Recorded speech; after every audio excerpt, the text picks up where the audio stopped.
G'day, guys.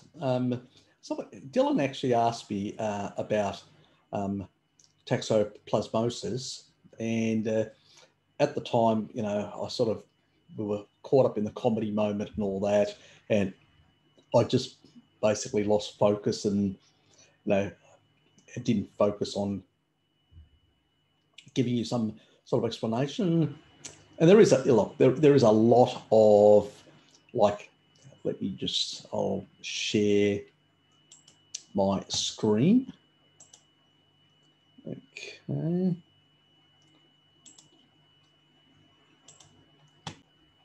And basically at the time, I was sort of in the middle of, we had our comedy moment and all that. But anyway, getting back to it, obviously, this is the comedy moment. Goodness me. Dreadful behaviour. That was anyway.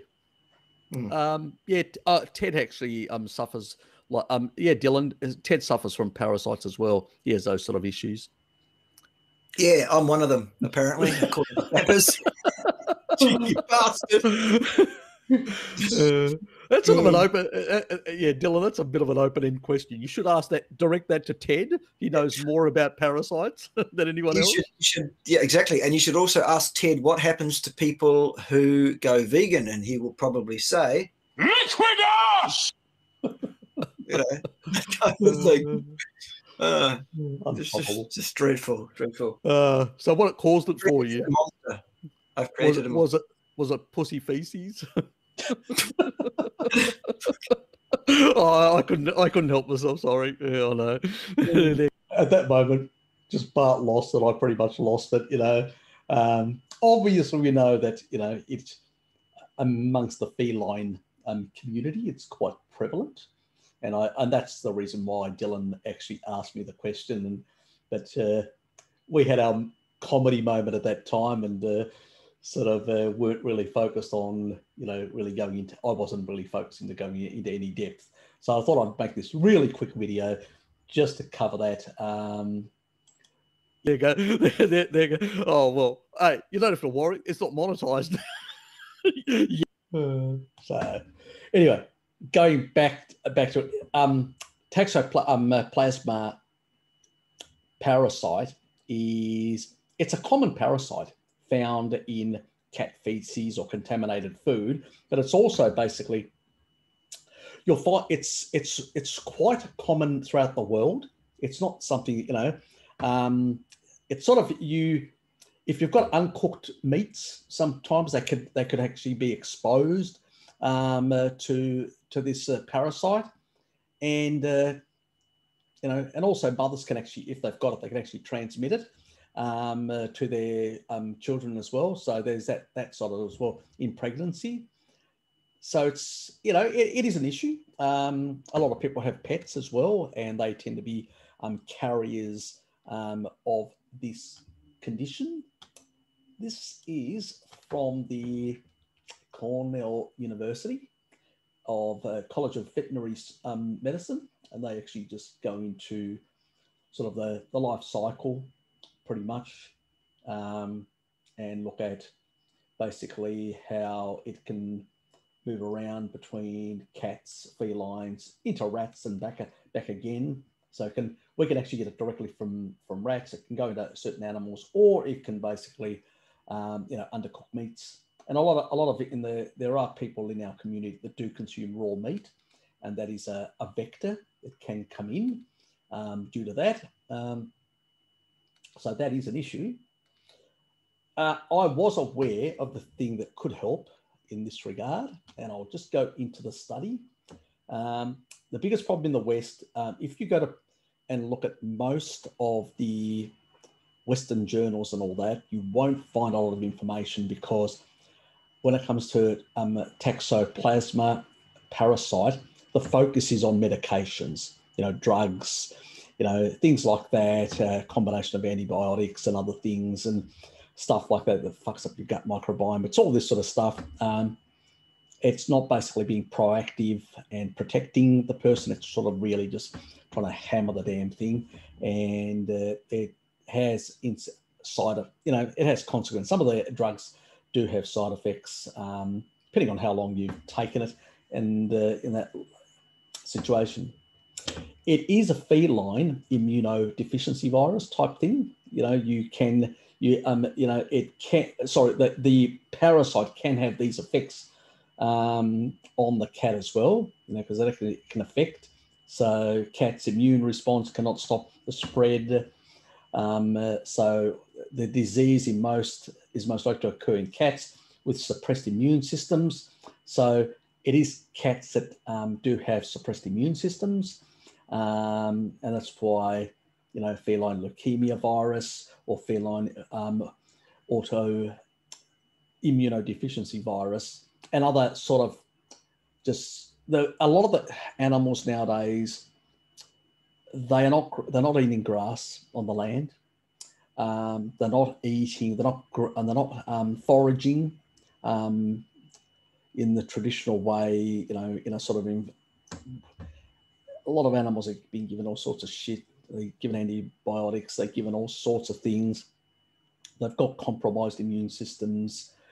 Pigs are kept indoors so they don't get vitamin D, which is a big problem for pigs. That's why it can be quite pronounced in pigs as well, because of, and I will explain why vitamin D is important shortly. And these sort of things tend to be quite prevalent in a number of these animals. Obviously, the biggest concern is if you've got little kids or you're a pregnant mother, stuff like that, and there may be other animals around, potentially those risks I can understand. It's less of a risk in some countries, more of a risk in others, more of a risk in some environments. So it varies quite a bit. Now let's move on to the study.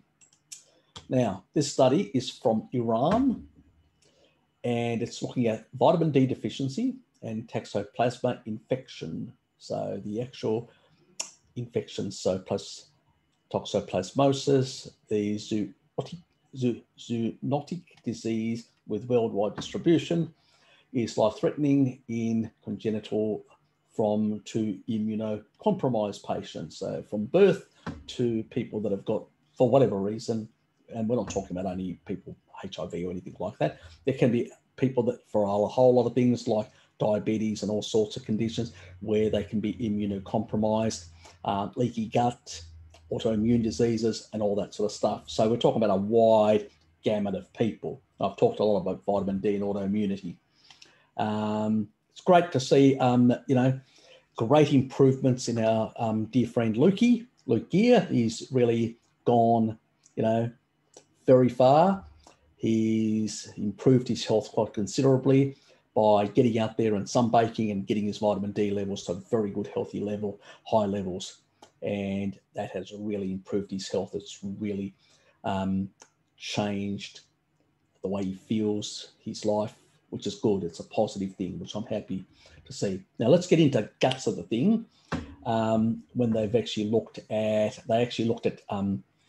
groups. So this was a study which was done on looking at vitamin D deficiency groups and non-deficient groups. So this is sort of the average. So the actual study goes here and says the mean age of participants was 40 years. 72% were female and 28% were male. Average vitamin D levels were 9.9 nanograms per milliliter in deficient groups to 67.23. Okay, in normal groups. So that was that, and that was the sort of average. So they actually looked at the anti-T GON-D IgG antibody was positive in 17.14% of normal vitamin D group, and the deficient group 28.57, which is nearly double the group. But it's the details which are important, and we'll go into them shortly. So obviously the group that it was deficient had double the antibodies, and the group that wasn't had half the amount. Anyway, so we will now look at these p-values fairly good for the small group. It is a small group, remember. We're not going to get p-values like 1 in 1,000 or, stuff. It's going to be, but it's still pretty good for the sample group. It's a small sample group. But it's also just looking at single factors. So it's not looking at a whole lot of dietary, a whole lot of multiple factors. It's looking at single observational factors of specific, either you have it or you don't have, because you've got antibodies, either one or the other. So it's not something that's got to be confounded. You either have the antibodies, which means you are infected, or you don't. Simple as that. So these are the two groups, 35 and 35, and they are the actual numbers, the average numbers. Okay, so if you're deficient and you're at on average about 10, 9.9, but you know what I mean, 10 just to round it off, or 67, you're going to be, the levels of Toxoplasma type infections is going to be quite considerably lower. Now, let's see the breakdown, because this is important. This is the group that was deficient. So when we look at the deficient group, these really young people who were much higher than the average, nobody. This group, it is a very small, it's only 4 kids, very little. These groups, different numbers. You can actually see this number here. Look at that. Somebody had 10, only 1 in 10 people, in 6 people. In here, there is 3 in 5 people. And there's 5 in 14 people. So when you're in those low numbers, there's quite a few in that group, and pretty much that's your total. Okay. So let's look at the vitamin non-deficient group. This is the deficient group. There you go. 6 people, much less. But the importance is the levels. That's the average. Okay, 67.23. When we actually look at the groups, when we look at 60, 0.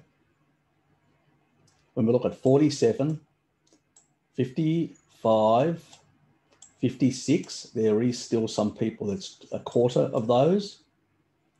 There's 1 in 5. There's basically 3 in 12. So that's about a quarter as well, again. When we look at that group, there's 0% in that. And there's 1 in 11 of these older people, which probably have a bit more immunity because they're older as well. They've got some immunity as well. But the thing that stands out is the people that had the highest had the lowest, which is interesting. And I've seen other studies in the past, but I just can't remember. And it's not in regards to this parasite, but to other sort of parasitic diseases where the higher the vitamin D levels, the better, the less, because you've got a better regulated immune system. When I look across the board, when it comes to autoimmunity, parasitic viruses or parasites, people that have got better vitamin D status tend to have a better regulated immune system and better outcomes. Numbers are lower, and usually the clearance or the protectiveness of vitamin D by having a better regulated immune system plays a big role. So I would say that the only real literature out there that actually shows a way of actually preventing you having to go down to the medicated form to deal with this is to basically maintain a good vitamin D level. And if you maintain good vitamin D levels, you're probably going to be less susceptible to parasites, viruses, and all those sort of things. I've said this for ages. Your mucosal layers are those boundaries that basically those tight junctions of these key areas, the respiratory system, the anus, the gut, all these areas, where nutrients, where substances can be absorbed into the body, there is a lot of these vitamin D type immune components of the immune system, and they require the vitamin D to basically work properly. So if you're not providing sufficient vitamin D, whether in supplemental or in basically getting out in the bloody sun, these systems aren't going to be they're not going to work as well. And if they're not working as well, you're going to be much more vulnerable to parasitic infections, foreign infections, and autoimmune situations.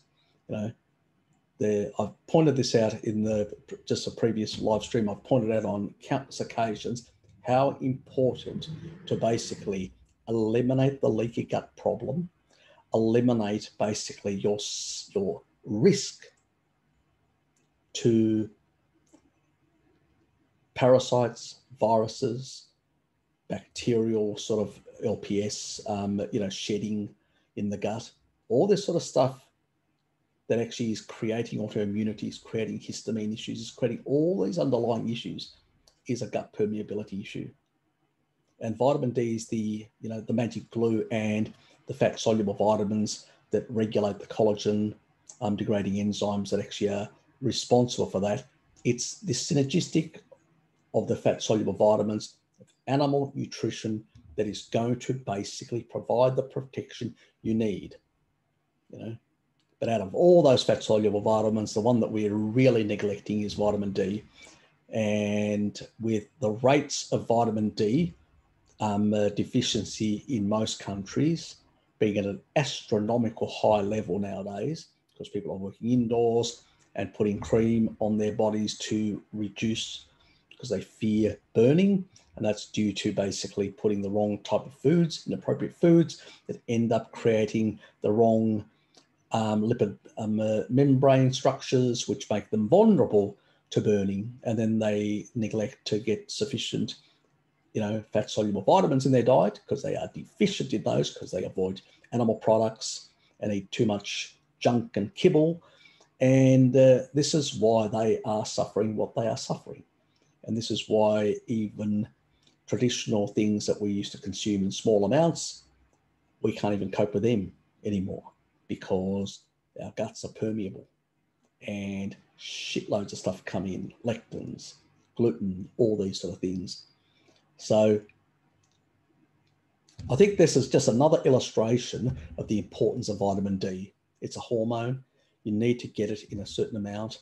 And when you are actually susceptible to a virus or infection or whatever, either you get out in the sun and get more, or you supplement in winter, because it is really critically important to get the D levels up to basically give your immune system the you could say